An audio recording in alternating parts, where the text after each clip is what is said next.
Alors, nous allons vérifier que nous sommes réellement en direct. Alors, nous allons vérifier cela. Voilà. Voilà, nous sommes normalement en direct. Voilà. Diffusion en direct. Nous allons vérifier l'info. Et liberté. OK. Voilà, nous sommes en direct. Normalement, nous sommes en direct. On va vérifier l'info. Voilà. C'est parfait. Voilà, nous sommes en direct. Normalement, nous sommes en direct. Voilà. Alors, on va bientôt commencer.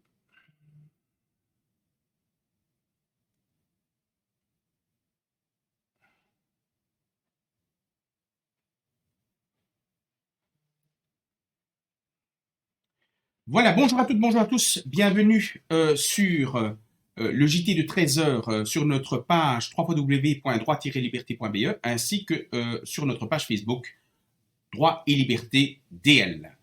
Alors, je tiens tout d'abord à vous remercier des remerciements que nous avons reçus par bon nombre d'entre vous concernant effectivement le déploiement des informations que nous vous donnons tous les jours dans le cadre de ce JT de 13 heures afin de vous informer de ce qui se passe effectivement dans le cadre des actualités.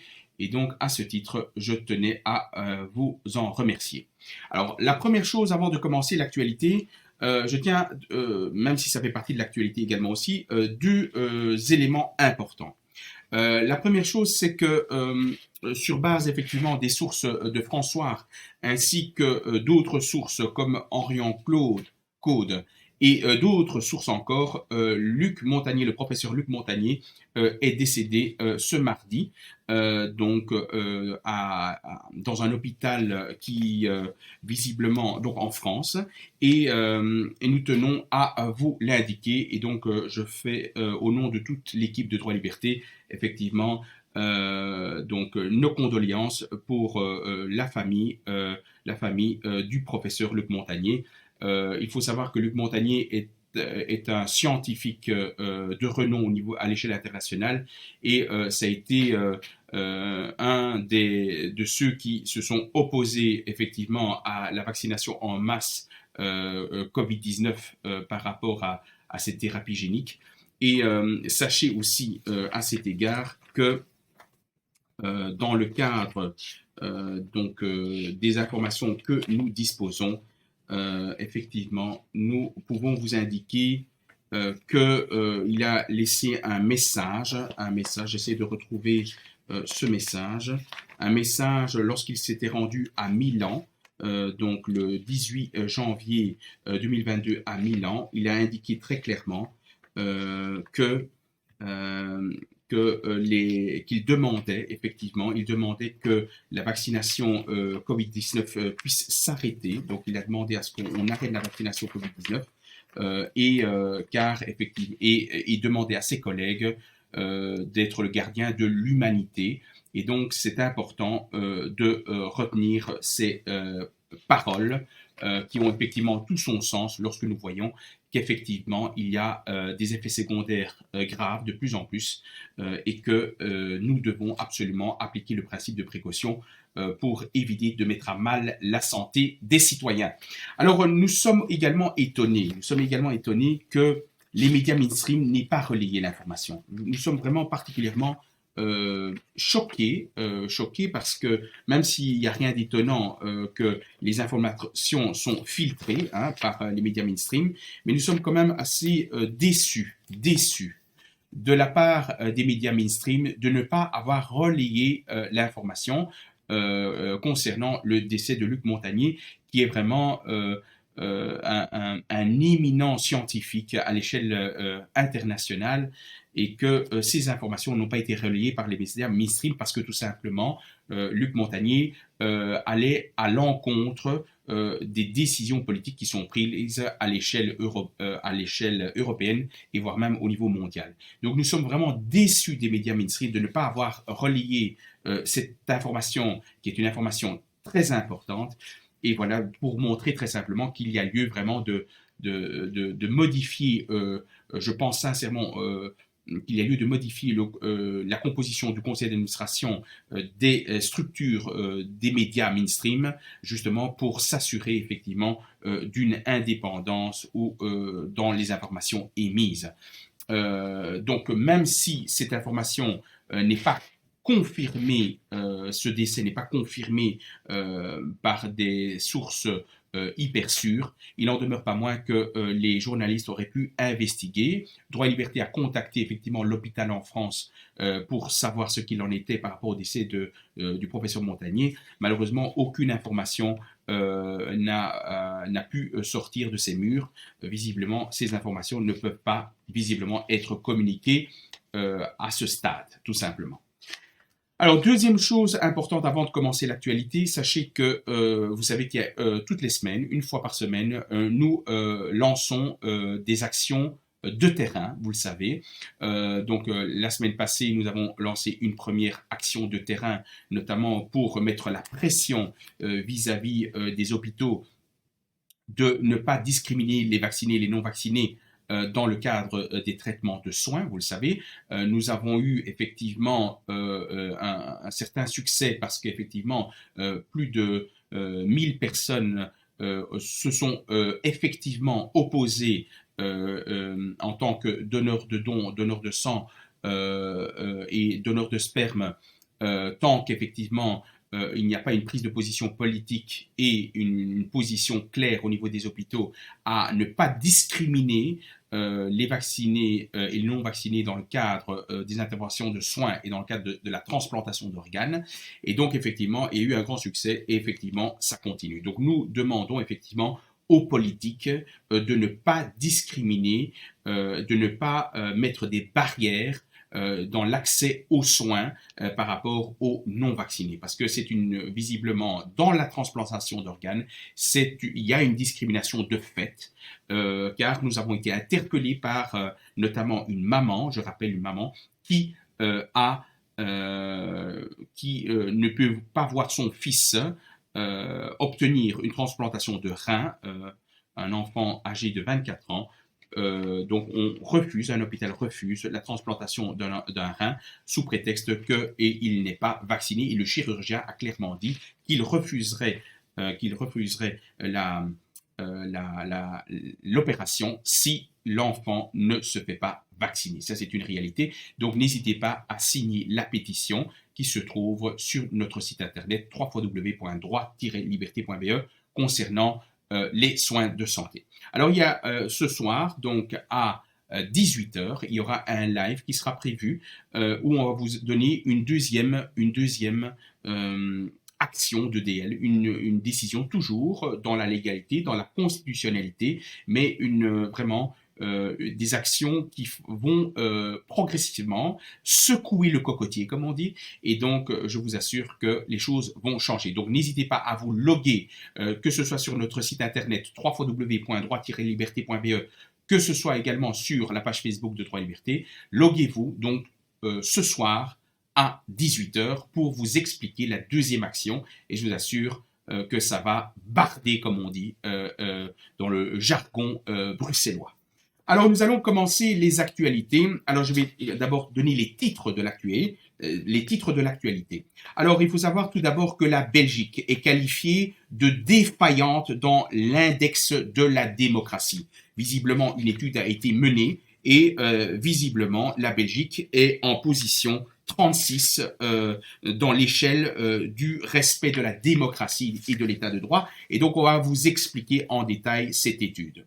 Deuxième sujet d'actualité, et tenez-vous bien les Wallons, tenez-vous très très bien. Voilà, un article dans un journal national a indiqué les prémices effectivement d'un rattachement possible de la Wallonie à la France. Et la position que ça a pu donner au niveau des politiciens français à cet égard. la Wallonie va-t-elle être rattachée à la France lors des prochaines élections présidentielles? Eh bien, sachez qu'il y a des discussions qui vont dans ce sens-là. Donc, va-t-on vendre la Wallonie à la France? C'est quelque chose de concret qui se pose, en tout cas au niveau des parlementaires wallons, suite effectivement aux pressions qui sont des pressions pressantes par rapport à des députés flamands qui veulent leur indépendance. Donc on va y venir également à ce niveau-là. Troisième sujet d'actualité, c'est effectivement Steven Van Gucht. Bien évidemment, ce virologue nous indique une quatrième dose possible par rapport au Covid-19 fin de l'année 2022, en tout cas fin de l'été 2022 ou début de l'automne. Il faudra s'y préparer. On va vous donner plus d'explications là-dessus. Alors, vous savez qu'il y a une grève concernant l'enseignement. Donc, les professeurs en ont ras la cuillère, comme on dit en bruxellois, ras la cuillère que les chers politiciens font n'importe quoi, mettent à mal le fonctionnement de l'enseignement. Donc, les enseignants sont mis à terre. Mis à terre parce qu'il y a une désorganisation profonde des structures de l'enseignement et donc il est important que cette manifestation puisse obtenir écho de la part des politiciens. Autre information, effectivement, la Belgique, donc en tout cas, il y a une commune unique en Belgique où on impose le masque dans la rue. Il s'agit effectivement de la commune de Wavre. On va vous en dire plus juste tout à l'heure. Alors, dernière chose aussi, c'est le projet de Vandenbroek sur les numéros INEMI qui inquiètent non seulement donc les francophones et donc différents secteurs d'activité, dont notamment les étudiants. Dernier sujet, c'est le comité de concertation qui est prévu pour ce vendredi. S'oriente-t-on vers la fin du port du masque? Ça, c'est dans les écoles. Ça, c'est une question que l'on va aborder. Alors, c'était les titres de l'actualité et donc nous allons commencer par le premier sujet. Voilà, la Belgique a été effectivement qualifiée de démocratie défaillante dans l'index de la démocratie. Ceci résulte effectivement d'une étude du groupe britannique de Economist qui a été publiée effectivement jeudi. Et il en résulte effectivement que seulement 21 pays sur les 165 pays dans le monde ont pu obtenir effectivement le titre de démocratie complète dans ces pays. Et l'Afghanistan est désormais classé comme le pays le moins démocratique du monde. Alors, sachez que la Belgique est en position 36, elle n'a pas l'étiquette de démocratie, donc il y a une démocratie défaillante. Il faut savoir que, de manière plus générale, les résultats reflètent en fait l'impact négatif de la gestion de la pandémie sur la démocratie et le respect des libertés dans le monde. Il faut savoir qu'effectivement, ça a eu un impact, cette gestion de crise, où les libertés ont visiblement été bafouées. Et la Belgique est dedans aussi. Donc, vous voyez comme quoi il faudrait quand même se poser aussi beaucoup de questions. Les droits et libertés constitutionnelles, la Belgique n'est pas visiblement à l'échelle mondiale est qualifiée de démocratie défaillante et donc je pense que les politiciens doivent quand même à un moment donné prendre leur raison, parce que visiblement la raison elle est peut-être dans les assiettes dans les restaurants, mais le midi ou à une heure de l'après-midi, mais visiblement pas dans les décisions politiques, ce qui est quand même assez regrettable. Alors, il faut savoir qu'ailleurs en Europe, donc la Belgique, comme je vous ai dit, mal classée, 36e position. Et alors, vous avez effectivement les États-Unis, l'Israël, l'Afrique du Sud figurent également dans cette catégorie, donc la France également aussi, comme pays démocratie défaillante. La Suède, le Luxembourg et le Royaume-Uni sont dans la première catégorie du classement, tout comme la Corée du Sud, le Japon et le Costa Rica. Donc ça c'est important à l'indiquer. Donc il faut absolument que les politiciens se réveillent un peu. Ils se réveillent pour justement faire respecter notre état de droit. Alors, un instant, on va effectivement... Alors, un problème de batterie, hein, donc il faut mettre la batterie là où il faut pour le fonctionnement effectivement de ce JT. Alors, le prochain président français aura peut-être à s'occuper de la Wallonie, un titre d'un journal national. Effectivement, on a relayé, donc visiblement, cette information a été relayée donc dans la presse nationale face au désir effectivement de la Flandre de vouloir être indépendante. Et visiblement, plusieurs candidats à la présidentielle en France ont déclaré qu'ils ne seraient pas opposés à ce que la Wallonie soit rattachée à la France. Alors, il faut savoir que la Wallonie est endettée jusqu'au cou grâce à ces politiciens PSMR, CDH, Écolo et toute la ribambelle de gauche ou de droite qui ont plombé l'économie de la Wallonie. Et à cause de ces politiciens, à cause de ces partis politiques traditionnels qui sont restés au pouvoir pendant des dizaines d'années, et ce de père en fils, etc., eh ben, il y a des discussions, visiblement, il y a des questions qu'on soulève pour que la Wallonie soit rattachée à la France. Et donc, il faut savoir que, visiblement, que cette question est soulevée et pourra être négociée juste après les élections de 2024, où rien, visiblement, suivant certains politologues, rien ne s'oppose à ce que la Flandre use de sa légitimité démocratique au sein de son parlement, du parlement flamand, pour justement proclamer son indépendance. Donc il y a un risque, donc en tout cas il y a des discussions qui se profilent à l'horizon au niveau politique où on pourrait vendre la Wallonie, en tout cas à la France, et donc quid de la Belgique, et la Flandre serait indépendante. Et donc, par rapport à ça, il faut savoir quelle est la position de la France par rapport à ça. Eh bien, vous avez par exemple plusieurs hommes politiques français, dont notamment Mélenchon, qui dit ceci, voilà, si la Wallonie se retrouve rejetée en quelque sorte par les Flamands, ils doivent savoir que des gens comme moi, donc c'est-à-dire comme Mélenchon, seraient fous de joie de vivre dans le même pays qu'eux. Donc c'est-à-dire en gros, ils seraient d'accord, donc voilà, ils seraient d'accord pour le rattachement à la Flandre. Même chose pour Marine Le Pen. Si la Belgique venait à éclater, si la Flandre prenait son indépendance, hypothèse de plus en plus crédible, visiblement, la République française s'honorerait d'accueillir effectivement la Wallonie en tant que telle. Donc il serait d'accord. Également Zemmour, Éric Zemmour, qui va également dans ce sens-là, ainsi que d'autres politiciens. Donc sachez qu'il faudra être vigilant. Vous voyez que les décisions politiques qui ont été prises en Wallonie ont mis à terre complètement la Wallonie, et avec le risque qu'en 2024, si vous continuez à faire confiance à ces politiciens, eh ben, on ne sait pas à quel prix la Wallonie va être vendue à la France. Voilà. Alors, autre sujet d'actualité.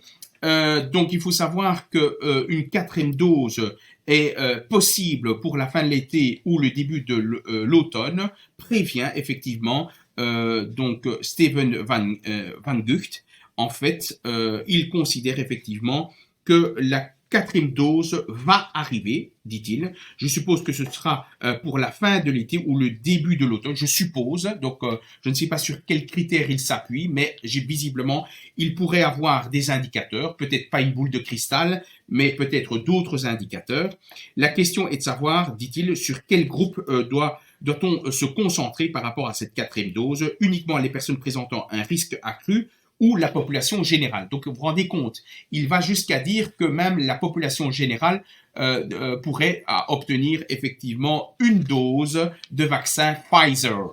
Donc ça, c'est les discours de ce monsieur Stefan Van Gucht, que vous connaissez probablement. Alors, sachez qu'il y a dans les sujets de l'actualité la grève et manifestation ce jeudi, donc aujourd'hui, donc dans les rues de Bruxelles. Effectivement, les professeurs sont au bord de la crise des nerfs, voyant effectivement que les politiciens font les sourdes oreilles par rapport à l'impact que les décisions peuvent avoir dans la gestion des écoles. Effectivement, donc il parle tout d'abord d'un problème de revalorisation, disons, du métier d'instituteur ou d'enseignant.